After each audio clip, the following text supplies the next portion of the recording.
Audio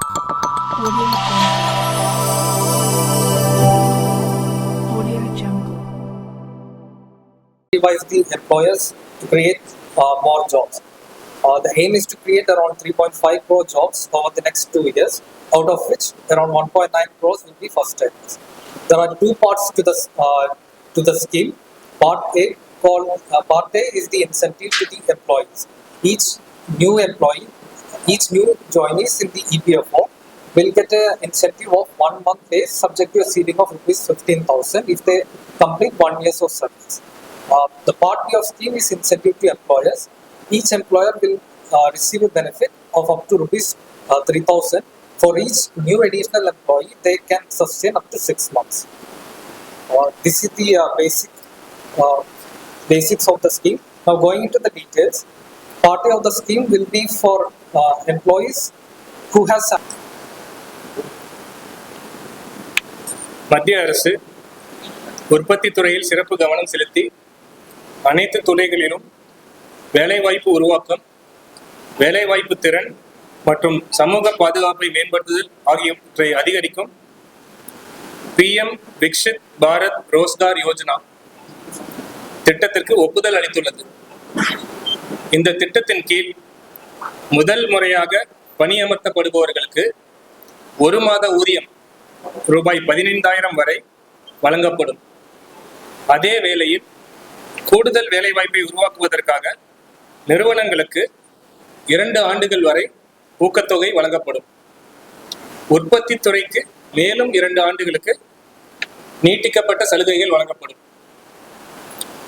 ரூபாய் 99,446 கோடி செலவில் இந்த PMVBRY திட்டம் 2 ஆண்டுகளில் நாட்டில் 3 கோடிக்கும் அதிகமான வேலை வாய்ப்புகளை உருவாக்கும் நோக்கம் கொண்டுள்ளது. இதில் 1.92 கோடி பயனாளிகள் முதல் முறையாக பணியமர்த்தப்படுபவர்களாக இருப்பார்கள். இந்த திட்டத்தின் நன்மைகள் 2025 ஆகஸ்ட் 1 முதல் 2027 ஜூலை 31 வரை உருவாக்கப்பட்ட வேலைகளுக்கு பொருந்தும். இந்த திட்டம் 2 பகுதிகளை கொண்டுள்ளது. பகுதி A முதல் முறையாக வேலை செய்பவர்களை மையமாக கொண்டது மற்றும் பகுதி B நிறுவனங்களை மையமாக கொண்டது. பகுதி A முதல் முறை ஊழியர்களுக்கான ஊக்கத்தொகை. EPFOவில் பதிவு செய்யப்பட்ட முதல் முறை ஊழியர்களை இலக்காக கொண்டு இந்த பகுதி 1 மாத EPF சம்பளம் ரூபாய் 15,000 வரை 2 தவணைகளாக வழங்கும். 1 லட்சம் வரை சம்பளம் வாங்கும் ஊழியர்கள் இப்பகுதிக்கு தகுதி பெறுவார்கள். முதல் தவணை 6 மாத சேவைக்கு பிறகும், 2வது தவணை 12 மாத சேவைக்கு பிறகும், நிதி கல்வியறிவு திட்டத்தை முடித்த பிறகும் செலுத்தப்படும்.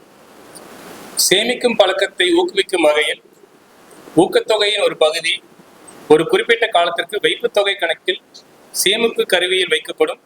பின்னர் பணியாளர் அதை திரும்ப பெறலாம். பகுதி B நிறுவனங்களுக்கான ஆதரவு. இந்த பகுதி உற்பத்தி துறையில் சிறப்பு கவனம் செலுத்தி அனைத்து துறைகளிலும் கூடுதல் வேலை வாய்ப்புகளை உருவாக்குவதை உள்ளடக்கும். ரூபாய் 1 லட்சம் வரை சம்பளம் வாங்கும் ஊழியர்களுக்கு நிறுவனங்களுக்கு ஊக்கத்தொகையை பெறுவார்கள். குறைந்தபட்சம் 6 மாதங்களுக்கு நீடித்த வேலை வாய்ப்புடன் கூடுதலாக பணிபுரியும் ஒவ்வொரு ஊழியருக்கும் அரசாங்கம் 2 ஆண்டுகளுக்கு மாதம் ரூபாய் 3,000 வரை ஒரு ஊழியருக்கும் ஒரு கூடுதலாக பணிபுரியும் ஊழியருக்கும் ரூபாய் 3,000 வரை நிறுவனங்களுக்கு ஊக்கத்தொகையாக வழங்கும். உற்பத்தி துறையை பொறுத்தவரை இந்த ஊக்கத்தொகை 3வது மற்றும் 4வது ஆண்டுகளுக்கும் நீட்டிக்கப்படும். EPFOவில் பதிவு செய்யப்பட்ட நிறுவனங்கள் குறைந்தபட்சம் 6 மாதங்களுக்கு நிலையான அடிப்படையில் 50க்கும் குறைவான ஊழியர்களை கொண்ட நிறுவனங்களுக்கு 2 கூடுதல் ஊழியர்களும், 50க்கும் அதிகமான ஊழியர்களை கொண்ட நிறுவனங்களுக்கு 5 கூடுதல் ஊழியர்களுக்கும் பணியமர்த்த வேண்டும். இந்த ஊக்கத்தொகையின் அமைப்பு கூடுதல் பணியாளர்களின் EPF ஊதியத்தை பொறுத்து உள்ளது. ரூபாய் 10,000 வரை சம்பளம் வாங்கும் கூடுதல் பணியாளர்களுக்கு ரூபாய் 1,000 வரை ஊக்கத்தொகையும் ரூபாய் 10,000க்கு மேல் 20,000 வரை உள்ள கூடுதல் பணியாளர்களுக்கு ரூபாய் 2,000-மும், ரூபாய் 20,000க்கு மேல் 1 லட்சம் சம்பளம் வரை உள்ள கூடுதல் பணியாளருக்கு ரூபாய் 3,000-மும் வழங்கப்படும். இந்த ஊக்கத்தொகையை செலுத்தும் வழிமுறை: திட்டத்தின் பகுதி A இன் கீழ் முதல் முறை ஊழியர்களுக்கு அவர்களது ஆதார் பிரிட்ஜ் கட்டண முறை பயன்படுத்தி டைரக்ட் பெனிஃபிட் டிரான்ஸ்ஃபர் நேரடி பலன் பரிமாற்ற முறையில் செய்யப்படும்.